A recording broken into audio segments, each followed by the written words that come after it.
Hello, and welcome to Keeper's Corner Podcast, where we're breaking down anything and everything Utica City FC related. With your hosts, as always, Matthew Sterling, Michelle Brooks, and Brandon Brooks. Let's go. Hello, and welcome to another edition of the Keeper's Corner Podcast. As always, I'm your host, Matt Sterling. Unfortunately, Brandon and Michelle couldn't be here tonight. They had prior commitment. So instead, we are joined by Katie McKinney and a recurring guest on the show, the FC Fanatic, Matt Huber. What's going on, guys? Hey. Huber, good to have you. Yeah, especially after we had to not record last week due to Brandon having his birthday and hanging out with Timmy Goldman. That was awesome. I that's the best part of this league, I think, is being able to hang out with someone outside of the arena. It was so cool to see him there. It was a lot of fun, and we had a great time. It's always fun to hang out with the guys from the team. So this episode, we're going to try to keep it somewhat short. We have 5 questions I want to go over. Matt, you had a chance to briefly look over them. Katie, you're going to hear them as we go. And I had written up prepared statements for myself because I like to be prepared like the Boy Scout I was. OCD. It's CDO. It's got to be in alphabetical order. Please don't cancel me for that joke. And I live with him. As we all know, the 2019 and 2020 season was cut short. Utica only got to play 20 games. There were no playoffs. There was no Ron Newman Cup. That being said, what do you consider the biggest question left unanswered from that season? So from that particular, that season, the end of the season kind of left a bitter taste in my mouth. I mean, the way it ended, losing to Kansas City in that fourth quarter and then losing in Harrisburg. The team was reeling. So I guess something that was unanswered for me is, were they going to bounce back from that? I mean, you kind of knew what was going to happen. I think it was going to be Baltimore versus Utica once again in the playoffs. And I think the question would have been, would they have beaten Baltimore? It's always hard when Utica goes against Baltimore because the games are amazing, not going to lie. But it's so hard to tell who's going to win in those games because when they do play, they both go so hardcore. Yeah, they're both very evenly matched teams. And they use similar tactics. But I think you saw one team going in the right direction and you saw one team going in the wrong direction. So I think because towards the middle of the season, we were talking about, Harrisburg being in the playoffs. And Baltimore was had a 500 record going into 2020. And then Baltimore got their act together. And towards the end of the season, we all saw what Utica did. So I think those issues will be resolved this season. Now, I think it's going to be really interesting this season because we've been away for so long. There's been a lot of returning veterans on all the teams, and there's been some new signings, but everyone's going to be really hungry because we didn't have a season. And coming back, I think a lot of the teams are going to be gunning for it this year. So I think we're going to have a very interesting, and maybe some teams will surprise us. I hope it's Utica. I'm a little biased. But I think this season is going to be incredible across all the boards just because with COVID, everyone's hungry. I think the fans are going to be hungry and the teams are going to be hungry. Yeah. I mean, last year there were 7 teams that played, so we have a return of 5 this year. We're going back to 12. It's not the 17 that it was previously. We mentioned it on the last one about how many teams are still sitting out because of, like Rochester with their arena issues, or teams south of the border not still expecting to have visa issues to get back and forth for games that didn't even want to deal with it. So we'll see what happens. But Matt, I'm going to say your answer to the question was remarkably similar to mine. And my question that remains from that 2019-2020 season is, can Utica climb out of the funk from the past month? Now, from February 13th through March 11th, Utica scored 57 times and allowed opponents to score 52 times over an 8-game stretch. During that stretch, they were 5-3. And the teams that they played over that stretch weren't exactly the playoff threat that you would expect going to see that much of a struggle against. The combined record of the teams they played over those 8 games was 45-65. Then that 8-game stretch ended with the 3-game slide. Sonora on the back-to-back. Figured a split was probably the best we were getting there, but would have liked to not started a terrible slide. That second loss came against the Leo Gibson-less KC Comets at home. They blew a fourth quarter lead that was 6-2. All of those fourth quarter goals were conceded within 3 minutes and 27 seconds, facing a 6 attacker with an empty net. The game winner came 25 seconds into overtime. Just complete and utter collapse against a team that they had beat for 45 minutes. And then the final loss was that showing in Harrisburg, the last game before the whole season was canceled. Outscored 5-3. Perella had a great night in goal that night. He had a .778 save percentage. He was outplayed barely by Willie B on the Harrisburg side, who had an .800 save percentage. And really, it just left the question, does Utica have the mental fortitude to pull itself together over these next 4 games that never got to happen and right the ship before going into the playoffs? Were they able to get it together and rally as one to win the Ron Newman Cup? Based on the first half of the season, we'd say yes, but now we'll never know. Yeah, so I think, and to be honest, I really don't think the players are thinking about that this year. I think Coach Hall, I would hope Coach Hall would say, listen, that's in the past. We had a year off to think about it. And clean slate. That's my personal opinion. I don't think they're dwelling on the past. I think if anything, they're going to come back stronger after seeing what happens when they fall apart, especially in the fourth quarter. And I think they're going to be able to correct and work on strategies that they're going to be able to prevent that from happening. Like, I don't know if it's hanging over their heads, but it's the question that just we never got that answer to, and we never will, unless they struggle at a time this year and we can see if they can dig themselves out of it. Now, we obviously hope they go 24-0, but reality is reality. That's probably not going to happen. No, I don't think you're going to see any team go undefeated. It'd be really impressive if they did, but I think with the break, because of COVID, some people being able to play, because I know we had some go out to other teams to play for the new Cup this past year. I think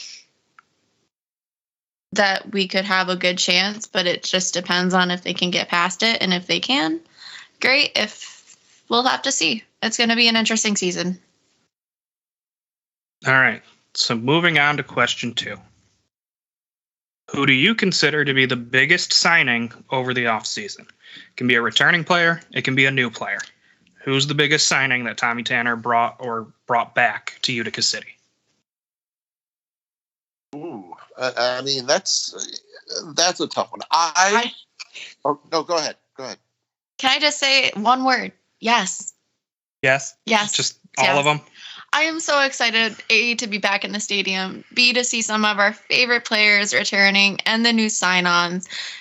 I can't wait to see them at the preseason game, and then I might be able to say, oh, yeah, I'm really excited. Like, I love Obasi and Bo.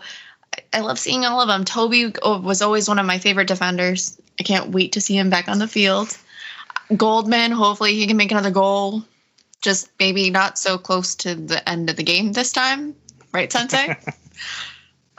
I just am excited to see the guys again and play and feel the atmosphere again.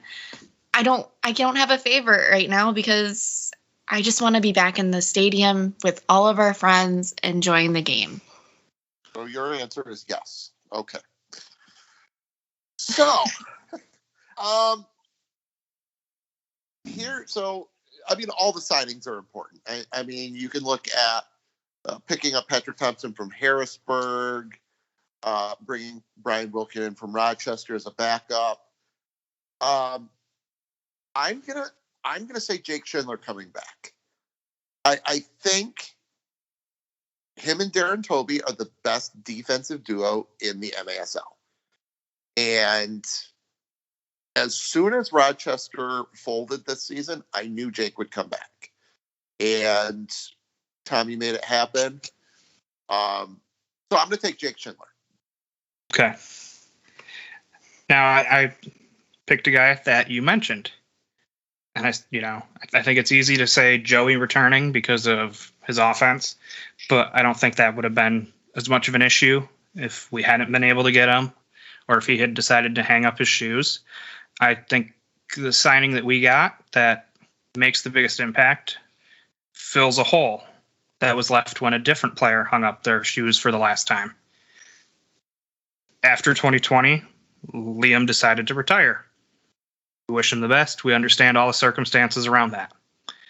But that left a hole for a very physical type of player in the midfield. And I believe that Tommy bringing in Patrick Thompson helps fill that hole. Different style of player, obviously, but Pat played defender for a little bit last year. He's familiar with the franchise. He has 81 points over 123, career games. I don't know if he's going to fill that same enforcer mentality that Liam had out there, but I think he can step into that midfield role quite well. I agree. I mean, watching him in Syracuse, he's fast, and that's something that I think is definitely going to be needed, especially with the new rules in place this season. I think we're going to need to see more speed as opposed to more strength. You're going to need someone to outrun a defender or outrun someone to move the ball upfield. Mm-hmm. Matt, it's funny you mentioned the new rules because the next question I have is what issue most needs addressing over the final weeks of preseason. We have these 3 weeks where the team can get together. They're finally practicing. And I mentioned that my response to that question was that the new goalkeeper rule is going to be the biggest thing that needs addressing within training. It was announced 30 days before the season starts. As you guys have discussed in the box quite a bit, the goalkeeper can only touch the ball once in their defensive half until it crosses midfield, goes out of play, or is touched by an opposing player. It also lifts restrictions on the goalkeeper that allow them to play beyond midfield before the fourth quarter. Now, if anyone else has listened to the Bunker podcast by Gio and Brad from the 80th Bomb Squad. No one listens to that. No one listens to that. Let's be real. No one listens to that. Okay, well, I did. I listened to the full episode they had with Commissioner Tozer. you listen to it, and that's pretty much it. No one listens to Gio. I really don't want to listen. I really don't want to listen to Gio half the time. Look, I listen because the head Tozer on, and I'll probably listen to the episodes after Utica kicks Baltimore's butt just to enjoy that, just. I think you're challenging guys to make sure so you don't have to listen to the podcast. You're going to want it in writing. But listening to the commissioner explain the league's thinking, I think that needed to be done. I don't know if the rule needed to be done, but I think the explanation needed to be done.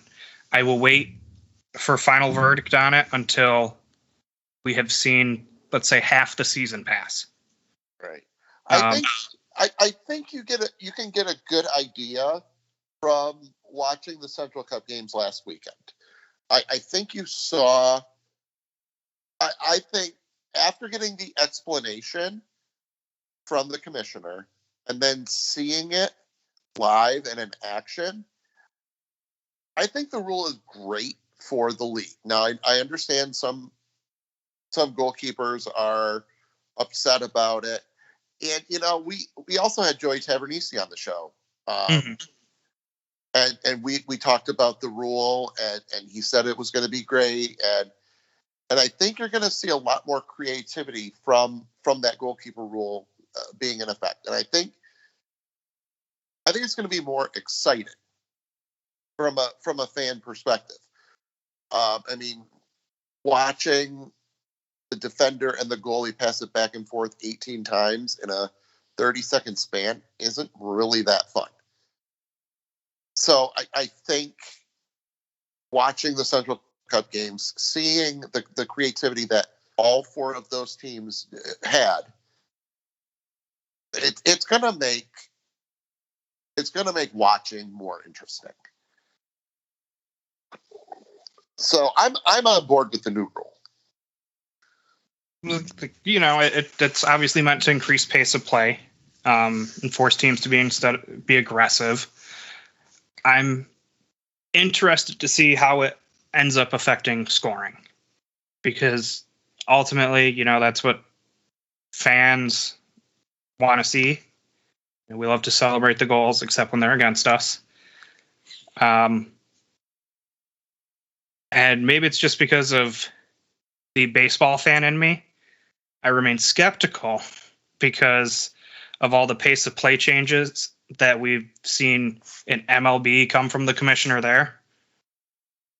And I'm just hesitant to see how, to wait until we've seen it in play before making a ruling on it. Right. I was bad. I started a new job, so my hours are still a little wonky. Not used to the early morning, so I didn't get to watch the games. But I came from hockey and fell in love with the game because someone needed someone to use someone's ticket, Matt. And my first game, it saw how fast-paced it was and saw the defensive tactics and fell in love with the game and the fans and the atmosphere. I think a faster-paced game is going to be hard at first, but I think once it starts going, it'll be amazing. It's just getting used to the new rules by the sound of it. I haven't seen it in play yet, but I am excited to see it and how Coach Hall goes about helping the team get used to it. Yeah, I think to kind of go back to your original question, I think you're looking at two things that they're going to be working on from now. Now until the preseason game, really. Yeah. I think getting the guys back on the same page. Because they have been away for a year and a half. Some of the guys did play last season, but they played with other players. Right. And now it's getting everyone back on the same page and trying to implement a strategy that kind of goes along with this new rule. Yeah, exactly. How it gets incorporated into the system, it's going to be interesting. I look forward to it. We won't know until probably the Cleveland Crunch game, but really as players, and as we saw in the Central Cup, the officiating gets used to it. It might take 3 or 4 games into the season to see the full effects.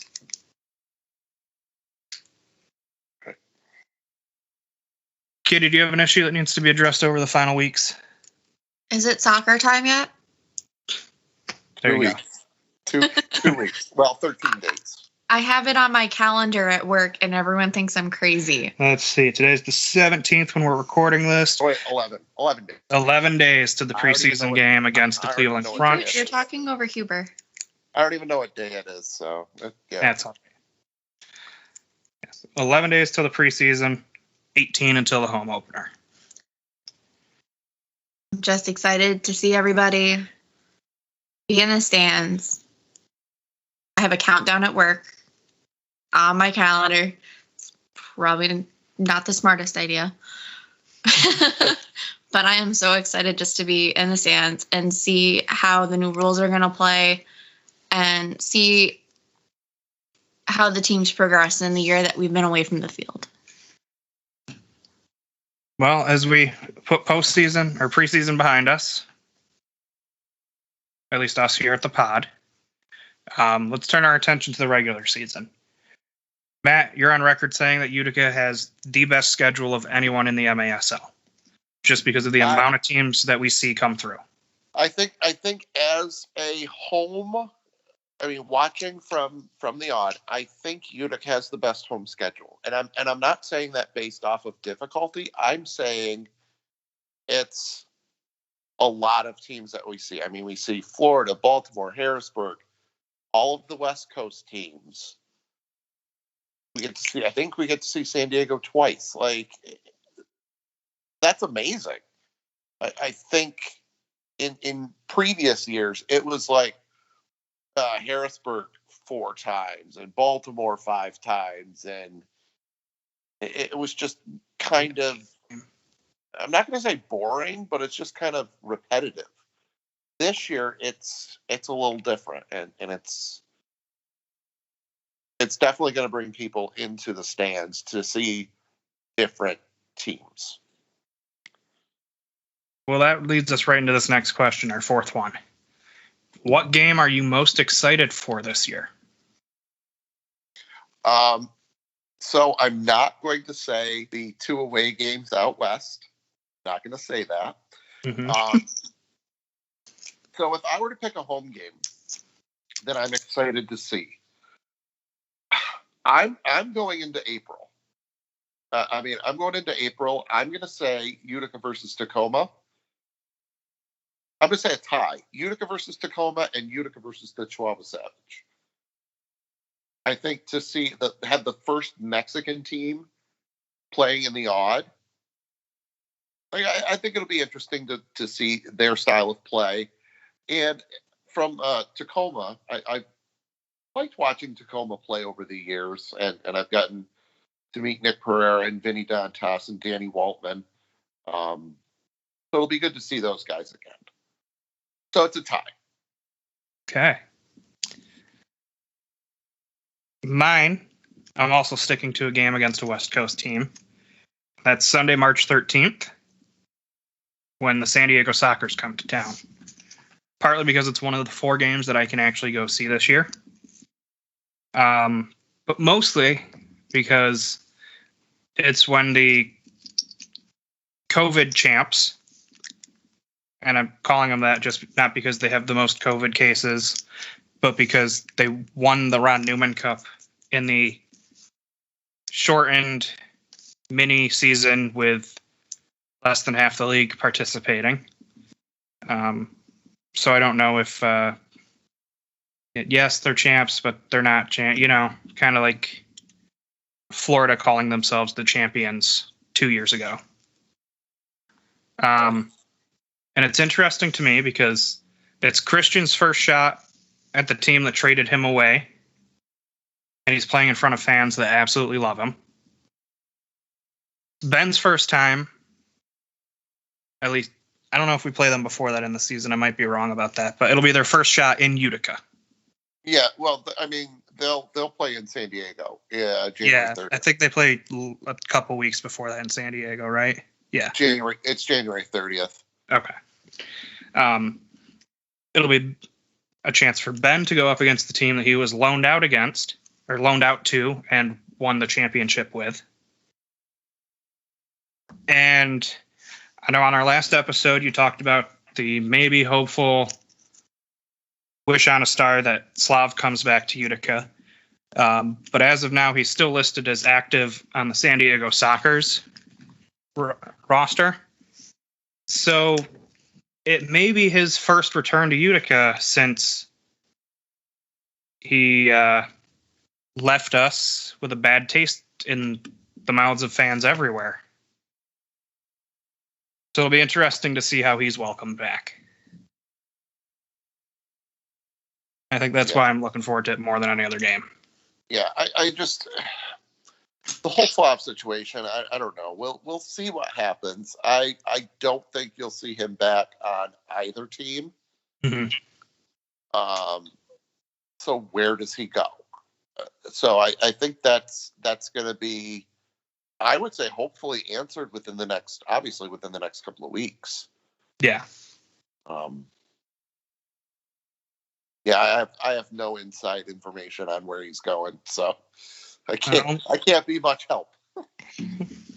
Only time will tell with that, but I think there's enough intrigue around it that it should be two great teams matching up for a day game on a Sunday, and I'm excited to be there. All right, Katie, I think I can guess your favorite game, but which one are you most excited for? I'm really predictable. St. Louis has a special part in my life. My family is from St. Charles. I grew up as a Cardinals fan, watch hockey, go Blues. So, of course, I'm going with Utica City versus Ambush game on February 12th. It's a away game. I love seeing the teams when they went against each other. It's a conflict for me because I root for both teams. I know. I love seeing the different styles. I love seeing the way that they play against each other on the field. I'm sad that it's the only game I believe we go against the Ambush in regular season. It is. The family arena is actually close to my grandparents, so one of these days I want to go out there and sit in the stands at the family arena and watch our guys play against the Ambush. That would be a dream come true for me. So until then, it's still my favorite games to watch, even if it's away. It's an okay arena, to be fair. It's okay. Yeah, but now we get to hear them with their new announcer, which was a big topic on In the Box this past Monday. I missed that. Oh, okay. Uh-oh. Just go back and listen to anywhere in any of the Ambush games, 5 minutes of the broadcast. Yes. It's interesting, to say the least. I've always watched on the Utica end on the lives, but I just came that right there, and I brought this up on the show Monday. I hopped on real quick and talked about it. It's one thing to be passionate. Right. It's another thing to do what they did. Like, you don't see, like, right now, like, Nick Vassos, Eric Berger of Kansas City, like, top tier. Ray Biggs. I mean, Ray gets excited, but he doesn't mention half of the things these guys in St. Louis. He hasn't mentioned stool softener or something about a bull shark in an aquarium and tatted. I think one of the things was it was ridiculous. I feel like I'm gonna have to go back and listen. Tatted like a biker bachelorette party or something like that. Just off the wall. Like, it reminded me of like Mad Libs. It's like taking a soccer script or a play-by-play, taking out some of the words and just replacing it with whatever. Never play that game against a teacher. Now, I know there were guys there were some comments that were like, oh, he sounds like Guy Fieri. I don't know if you watch college basketball at all, but I had Dickie V vibes. Just from no. Yeah. This is like Dickie V on steroids. Yeah. Like it was a parody of Dickie V almost, with a rougher voice from what I was getting. No one's out there calling him diaper dandies, baby. Yeah. This is March basketball. You're never allowed to do announcing. No, I'm not Dickie V. I honestly can't stand when he's on the mic. I'm just saying. You're a little biased. It was beyond over the top. Like I can take a lot when it comes to broadcasting. Like the Mexican broadcasters get into it. Yeah. There was a time where, and we mentioned this a bunch on the show. There was a guy from Turlock, Mario Alvarez, passionate. That right there, that's what he was passionate about the game, and he was calling the game with so much passion. Mm-hmm. He didn't need any of this gimmicky stuff. Like this guy needs to tone it back a million times. I just like listening to Ray do it. I feel like I missed so much after you guys talking about ambushes. Oh God! Well, I'll pull up one of the games. Yeah, you're gonna have to. I'm gonna have to listen to a little bit before I go and pass out. We have a great announcer at Utica, so I feel like we're really spoiled considering what you guys are telling me. So Ray, if you're listening, way to go. This guy's going to have a love-hate relationship. Some of the fans are going to love him. Some of them are going to mute the TV. I can't. I've already made up my mind. They're going to mute the TV. I cannot. I will watch a game, but I'll put it on mute, and maybe I'll even do my own color commentary. Ooh, sign me up for that. You'll be at work most likely. I don't know. What do you say, February 12th? Yes. It's probably a weekend. It is. It's a night game. Okay, but that's 8:00 their time, I believe. Yeah, it's a Saturday. Not going to be. Yeah, it's an. Whatever. All right, we'll wrap that up and bring this to our final question here. Which team do you consider the biggest threat to Utica in the East? We have 4 teams in the division: Utica, Baltimore, Harrisburg, and Florida. Okay. I'm going to go from least worried to most worried. So I think the least worried, nothing against Harrisburg, but I think the Harrisburg Heat are the least about Harrisburg. They do have a lot of players coming back. Dominic Francis, Elton De Oliveira, Willie B is back. Their big loss was Tavoy Morgan. A healthy Tavoy Morgan, if Harrisburg still had them, I would put them higher. Mm-hmm. But a healthy Tavoy Morgan going to San Diego is huge for them. I think that's one of the missing pieces. I think San Diego needed a strong up top forward, and that's what they got. So now you're looking at Harrisburg, and they're also bringing in a lot of players, and they don't really have a lot of MASL experience. So I think Harrisburg has taken a step back this season. And then you got to look at Baltimore. Baltimore losing, and it's the same exact thing. I think Baltimore losing Vinny Dantas, and thank God they lost Andrew Hoxie to Florida. Thank God. But I think that's a loss for Baltimore. William Vanzel is a year older, although we did see him come up clutch for San Diego this season. I think you've got to look at Baltimore as being a mild threat. So I wouldn't surprise me if the team split the season series, as per usual. But I think in the East you have to look at Florida. They without Ian Bennett, Ian Bennett, the MVP, but they still brought back a lot of their players. They brought back Chad Vandergrift, Drew Ruggles, Ricardo Carvalho. They signed Andrew Hoxie, who pretty much ruined our playoffs in 2018, 2019. I think that right there is the team that we have to worry about the most.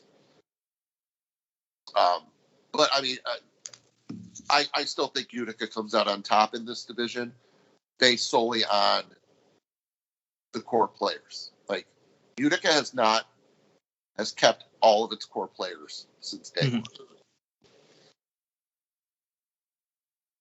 Yeah, Florida for me. Okay. Well, I'm gonna take the opposite of that there.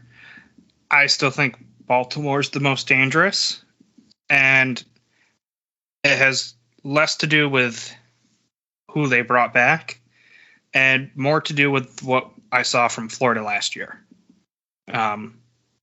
They went into last year's shortened season with the most loaded team since in like Florida sports history, since LeBron and Chris Bosh went and joined D Wade in Miami. Like they were stacked with talent. Joey's gone. They had Gordy 2 years ago. He's gone. They had Schindler last season. He's back in Utica. I just don't think that they might be a thorn in the side in the regular season.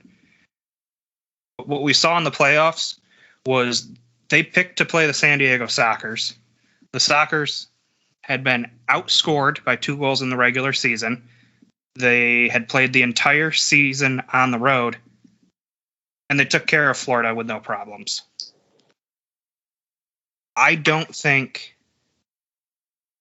when it comes to crunch time in the playoffs, if it's Utica versus Florida, that they're as much of a threat to advancing as a Baltimore-Utica 2-game series.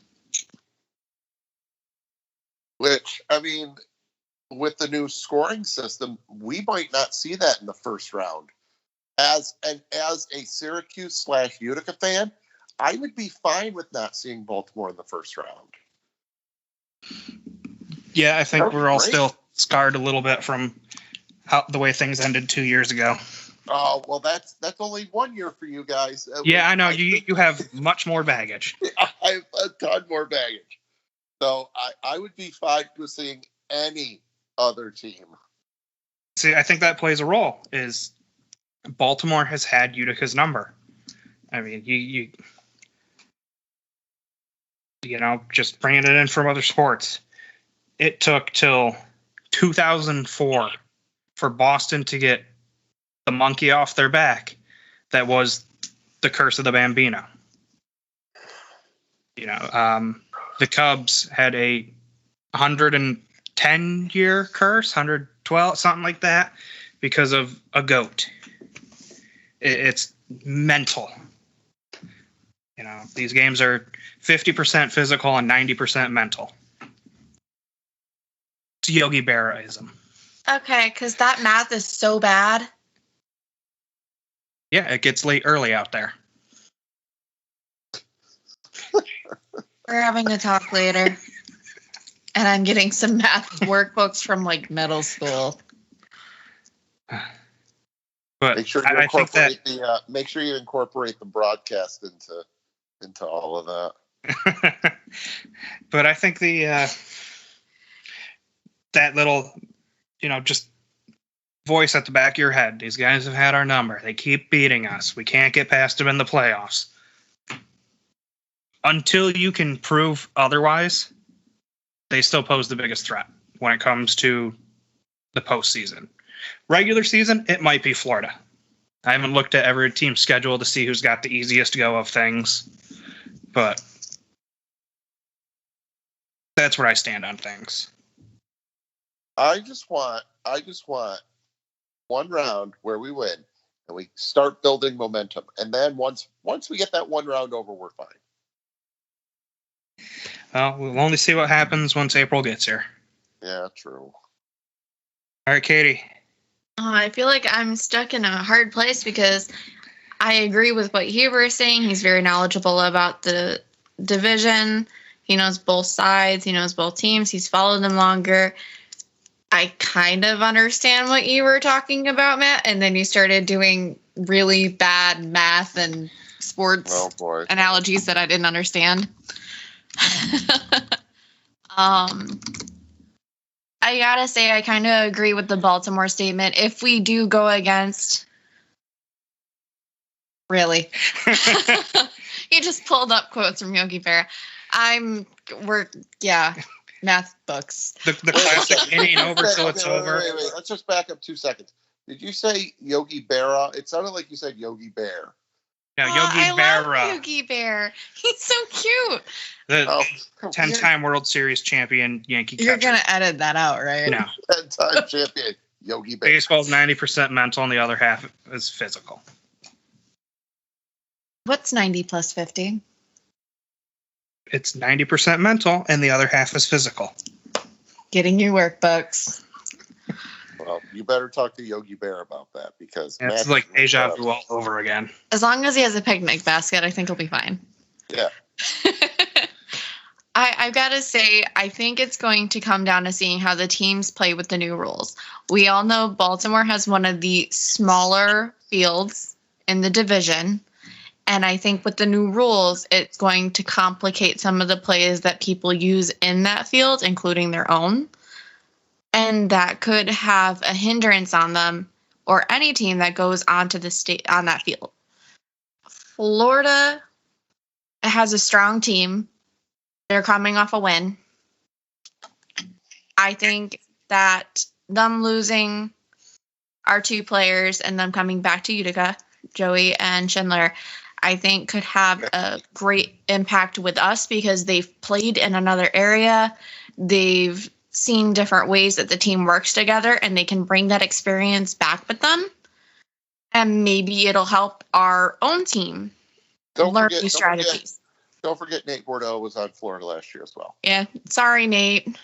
I forgot what team he was, but I knew he was gone too. But between the guys coming back from other teams, learning new ways and strategies and learning how the different chemistries between the teams work, I think could have a good impact. And I think between the two, I want to see the teams play on the fields with the new rules before I decide who is going to be the bigger threat. But you also, guys, you have to also take into account Florida played last year. Yeah. So Florida didn't sit like Harrisburg and Baltimore. Now, a lot of the players still stayed with Florida, and some of the players from Harrisburg played on other teams. Some players from Baltimore played on other teams. So there's a couple of players from each of those 2 teams, Harrisburg and Baltimore, that played last season. But you're looking at a lot of guys, if not all of the guys from Florida, played last year. So they're not going to have as much rust as Baltimore and Harrisburg. I'm going to stand by my decision and say no, that's fine. You can stand by whatever you say. I was just kind of throwing that out there as well. The new rule I'm not super familiar with. I haven't seen it put into action. I know the field sizes can have a significant impact on how people play, especially with the goalie rule.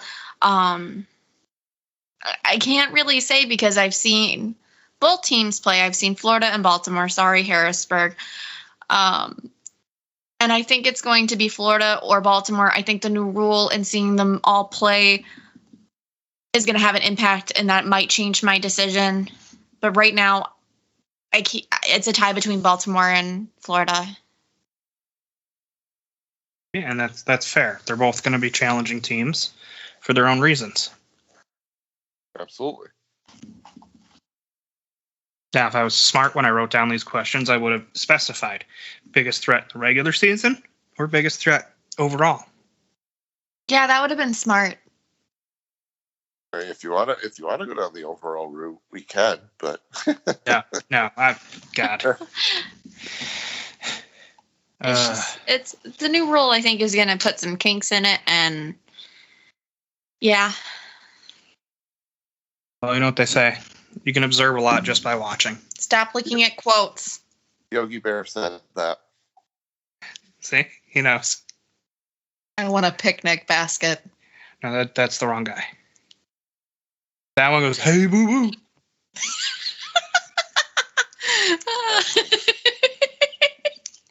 I got a picnic basket for you. Are you going to be okay? No, I'm dead.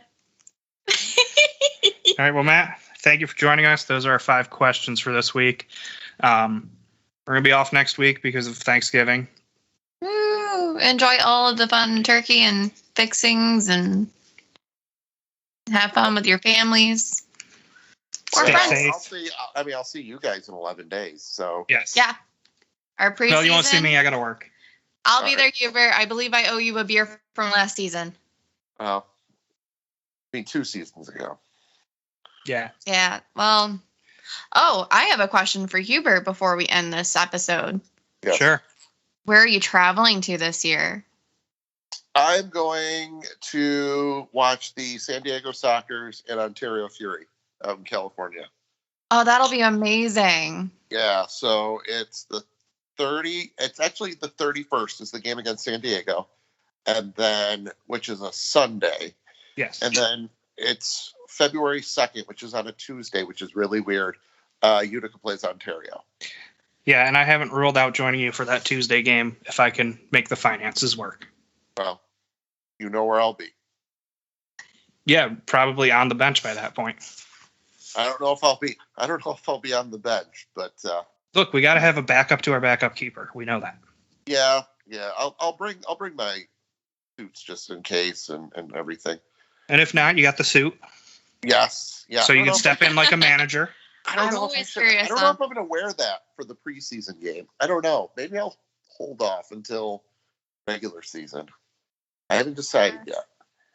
I'm always excited to hear what games you're going to because the stadiums that you see, I love hearing your out of the backs and your experiences going with the other teams. And it's just always fun to hear where you're going. Yeah. So in best case scenario, I may go to Baltimore this year. I've never, so it's weird. I've been a fan of indoor soccer for a while now, and I've been to all of these different arenas, and not once have I stepped foot in an arena in Baltimore. I'm happy to say that I think Matt and I beat you at a stadium. We were at Baltimore for a Utica City game. There was only 2 other fans in the stadium. We had a great time. Yeah, I don't know if it's like, I just don't want to go because it's Baltimore, but. So, funny story about that game. Oh, no. Is we get to the CQ Arena and our parking, and the spot I pick, I end up going a couple spots away from another car with New York license plates that's parked cockeyed. They're almost in 3 different spaces. I was like, wow, what drunk idiot is making us New Yorkers look like assholes? Well, we found out who it was after the game. Uh-huh. As we're walking back to our car, we pass as the driver's getting to that, wearing a Utica City jersey or Utica City gear, and thanks us for coming. It was goalkeeper coach Brian O'Quinn. It was a great time. We got a little lost trying to get to where the game plays. So if you try to get there, follow the Baltimore fans because they'll totally help you. They were so friendly and helped us get around. It was great to see the guys. Someone kept getting us into trouble. I only cheered loudly a few times. Someone has a big mouth and can be heard around the entire stadium and got everyone to cheer until they realized it was Utica. Yeah, I did that sometimes. That's good. So yeah, he's great. He's really loud. So if you're ever at a Utica City game and you hear someone yelling really loud, it's probably Matt. We found out after the fact that I'm going to slaughter his last name here, but Alec Marshke, I think, the guy that runs the MASL memes or Blue Card memes page, was like 2 rows behind us. Oh, is that the guy who was really nice to us and was talking to us earlier in the day? I don't think so. I don't think we talked like while we were there. So since you shared a story with of a coach, I don't know if I told you this one. So I have a Coach Hall story. Oh, I love Coach Hall stories. Sorry, Coach. So a Coach Hall story. So this is back when it was Syracuse. So one night before a game, I forget what game it was, heading into the arena, And I think it was the last season Syracuse was in existence because Ryan was the coach of the team.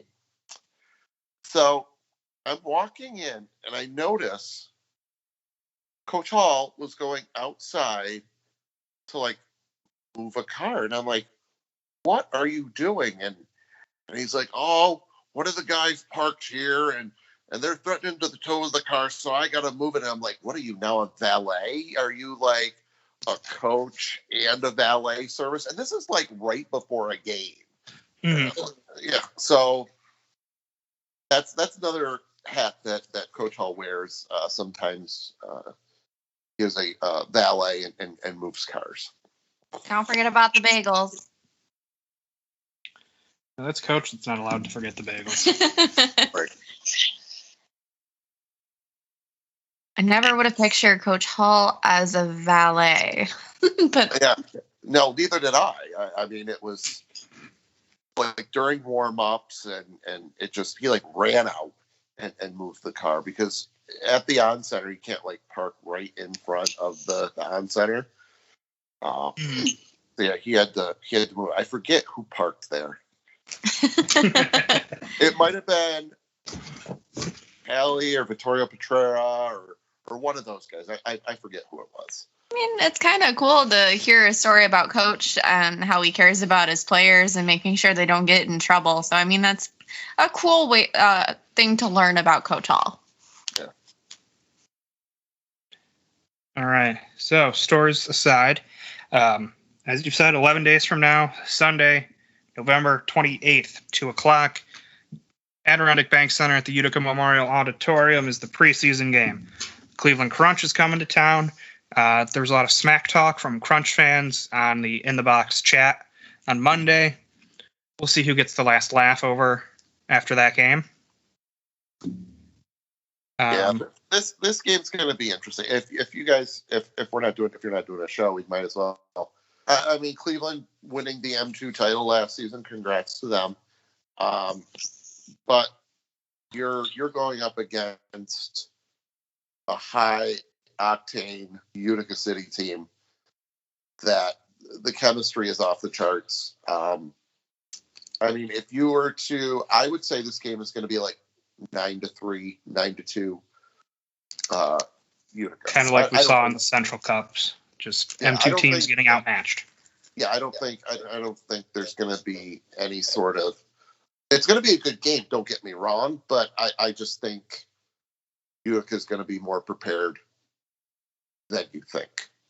As someone from only having one season really following the team and a little bit at the end of the first season when they were in Utica, I feel like maybe some of our members who join us might not be as familiar, but I'm going to ask because I'm a noob. What is an M2 team and how do they play differently versus MASL? Okay. So look at this as in terms of like baseball. Okay. So you've got MASL, which is like the major leagues. Okay. M2 is like your AAA affiliates. Okay. I mean, they're still really good, but they're not at that top tier level. And then you've got M3, which you could consider to be like AA. Okay.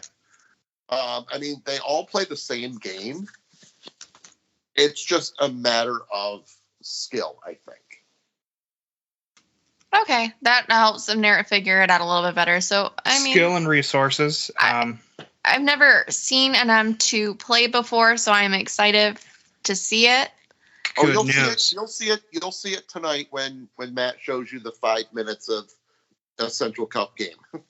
Yes. Okay. Yeah, the teams that were playing against Kansas City and St. Louis were M2 teams. Omaha Kings and Wichita Wings. I turned into a pumpkin in like 10 minutes, so. Okay. Yeah, it's kind of a pyramid structure with a small number of top-tier teams, larger number of mid-tier, and then you can basically have as many as you want at M3. Okay. So that talent can improve and hopefully move up the pipeline. Thank you for breaking it down, because when you hear just like M3, M2, MASL, it gets a little confusing as someone who is newer into the sport and still learning. And I appreciate you breaking it down the way that you have, because I'm familiar with baseball. There you go. No problem. Yeah, should be a good game. We'll cover the recap after that plays and do a preview for the home opener that week after Thanksgiving, leading up to the December 12th opener, which should be noted is at 3 p.m. instead of the usual 2 p.m. And it's December 5th. Yes, Sunday, December 5th. They do play the perfectly. They do play the 12th also, but oh, did I say the 12th? Yes. It's all right. It's like 9:00 at night on a Wednesday. It's his Sunday. He can't think right now. Nope. As seen by his math skills. Blame Yogi Bear. I told you it gets late early out here. I'm never going to live the Yogi Bear thing down, am I? When you come to a fork in the road, take it. Stop reading quotes. But it ain't over till it's over. Oh, it's over. Well, if she says it's over, then it's over, Matt. It's over. Matt, you want to plug your pluggables? I don't know if I got any. I mean, in the box, Monday nights usually. We'll probably have a show this week. We had one the other day, but I wasn't feeling up to it. So next week, Monday, probably we'll talk about the upcoming news. I mean, I'm sure there's going to be more signings mentioned. I should fill you in then. There is no show next Monday. Oh, there is no show next Monday. Okay, well, they are also taking Thanksgiving week off. Oh well, I'm glad they probably told me. I just forgot. So I guess they also mentioned about moving the show from Mondays to Fridays potentially. Yeah, that must have been in the part I wasn't there for. So it was the very end of it.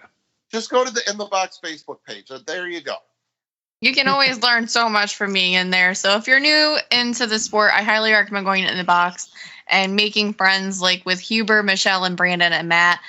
Make sure you follow all of them on Twitter and Facebook and the podcast, of course. Yeah, you can find the In the Box Facebook group. It's a group, so you join it. You guys have a Twitter at ITB Corn Dog. Yes. Yep. That corn dog, though. Our pluggables will play after we wrap this up because I've got a snappy new outro for this year. Please stick around and listen. Ooh. And I didn't mention it in the outro, so I'll plug it in here since our latest signing was the last person we did a design for. We do have a store on TeePublic. You can get t-shirts, you can get hoodies, you can get coffee mugs, you can get posters, you can get stickers to put on your car. Totally get a shirt. Show your Utica City pride.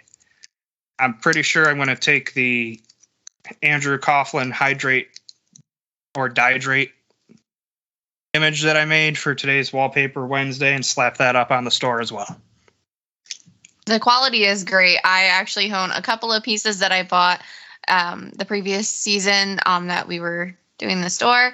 Great quality, and they also do discount codes regularly. So if you're looking for like a fun Christmas present, I know no one wants to hear it. It's like a month out, but Scrooge. TeePublic. Oh, they're running a sale right now. Oh, hey, cool. I'm psychic. Which ends in 6 days, so you got a week. Looks like it's 35% off, too. So if you're looking for a Christmas present for a Utica City fan or just to support your local podcasts. That's why I like TeePublic. But that's enough of a plug for us. Thank you for listening. We'll be back in 2 weeks. Everyone stay safe for Thanksgiving. Enjoy. And let's be thankful that we get Utica City back in under a month. True story. Less than 2 weeks. Until next time, this has been Keeper's Corner Podcast. Have a good night.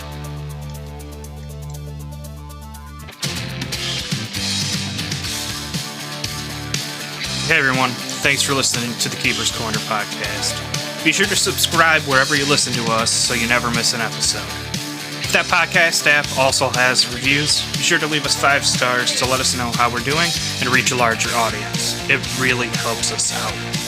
You can find us on Twitter, Facebook, and Instagram at Keeper Corners Pod. And you can always find us there talking UCFC soccer. Thanks again for the support. It's truly appreciated. One last thing. Go Utica.